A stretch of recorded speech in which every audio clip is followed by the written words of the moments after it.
Tower defense games really blew up in popularity beginning with Warcraft 3 custom maps and then flash game portals like Congregate after that. Shout out if you played the genre in that era, where this has continued to evolve and change, so the best begins with Cursed Treasure 2 Ultimate Edition, a rebalanced and updated version of a lane-type TD game that was previously on flash game portals, where this has you playing as the villain, calling upon orcs, demons, and undead towers to fend off the humans and so-called good guys from stealing your gems. Relative to the other games on this list, this title is a lot more straightforward but no less fun, where there's a little bit of grinding to do since you can get permanent upgrades in between levels, whereas with all tower defense games, the synergies between the towers and using active abilities at the right time are the most interesting parts.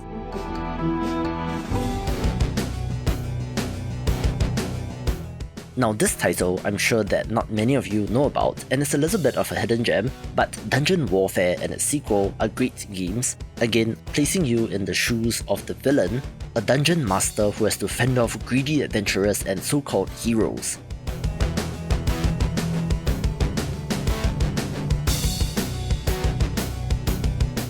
As such, it's like Dungeon Keeper in setup, but as a tower defense game, where the underground setting and having everything surrounded by dirt gives it a little bit of a grimy look, but don't let that fool you, this is a great game.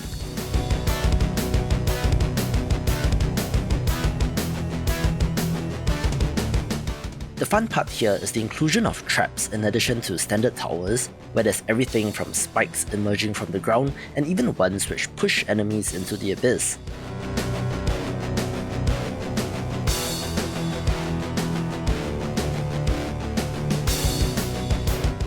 It's a unique hybrid of lane-type and maze-type TD games where you can affect enemy pathing to some extent, but it's not completely freeform, where this is value for money and remains tremendously underrated.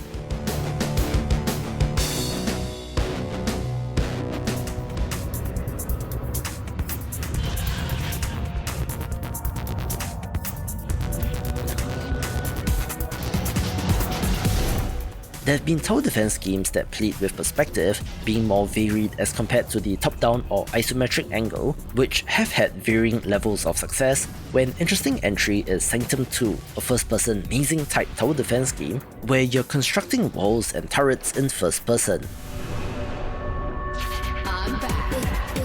There are 4 player classes to choose from, with different weapons and advantages, where hopping into the action yourself is one of the main draws. As such, it's interesting and atypical of a game in this genre and is worth a look, but the developers of this went on to make Goat Simulator and Satisfactory, so it's an interesting case study as well.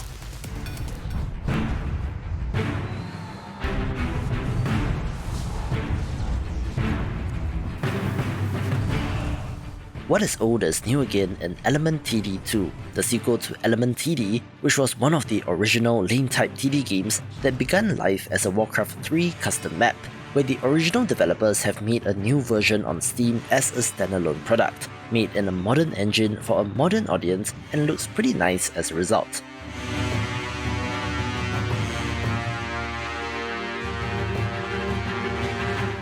Sure, it's not the most mind-blowing visually, but it looks nice, but the titular elements are the main draw. Here, there are 6 elements which can be combined to create 59 unique towers, where you need to have the right mix and adjust your strategy depending on the map and the types of enemies that you will be facing.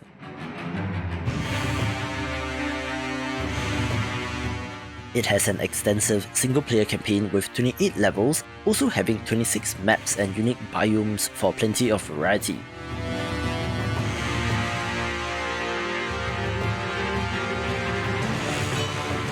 As a throwback to its custom map days, this even has co-op support for up to 8 players, where you need to coordinate strategy with the others, really bringing me back to those good old days at the LAN cafe with friends, so get your nostalgia hit with this.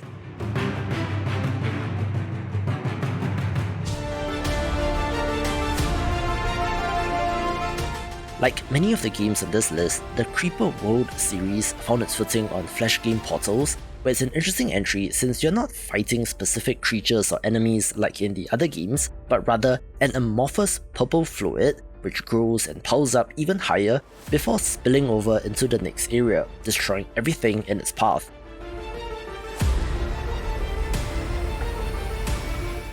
believe it or not, the earlier games were all in 2D, and yet they managed to use height and depth effectively, where Creeper World 4 brings this into full 3D so you can see the actual scale of things for yourself.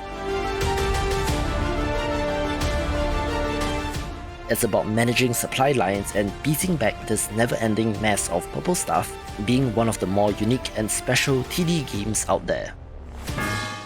Developers have been trying to add RPG and leveling mechanics into every genre, tower defense included, to varying levels of success, where one of the best is Defender's Quest Valley of the Forgotten DX, an enhanced release of a Flash game that has you placing unique hero characters down on the map instead of towers. There's a central narrative where the different unique characters and their classes interact in interesting ways, with plenty to do in terms of side quests, lore and more, where if you love this and have not heard the news, there is a sequel in development and is exciting as well.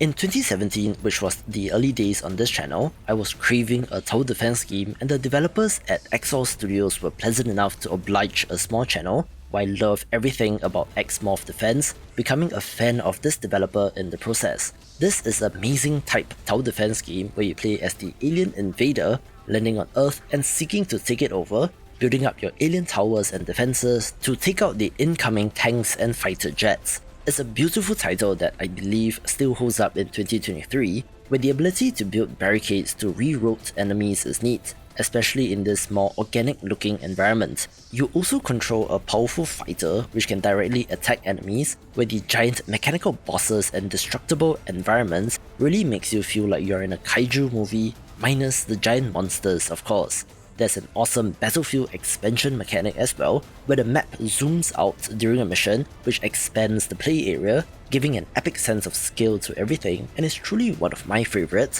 where this team then went on to make the excellent Riftbreaker, which I'm also a fan of.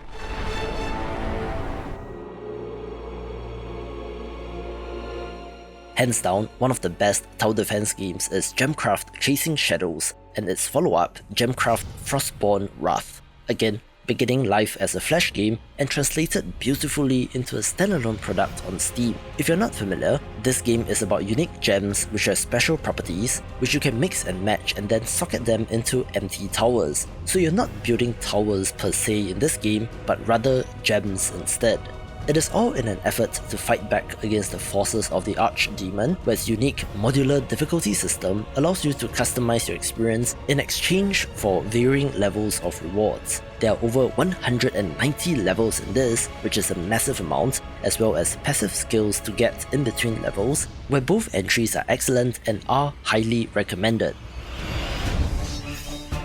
Of course, we cannot talk about tower defense games without mentioning Kingdom Rush, probably the OG tower defense game that frankly allowed developer Ironhide Game Studio to grow quite large, where this game has spawned many sequels and spin-offs, as well as a whole bunch of clones. The unique idea that this game had at the time was that certain buildings spawned melee units which actually went onto the path and directly engaged with enemies, in contrast to regular towers, where I've spent so many hours with this game for how much variety it has. There are special abilities, alternate upgrade paths, heroes, and 4 campaigns as well as bonus stages, which were previously not in the Flash game version if I'm not wrong. So again, get your nostalgia fix with this, or check out any of the more recent Kingdom Rush games for a good time as well.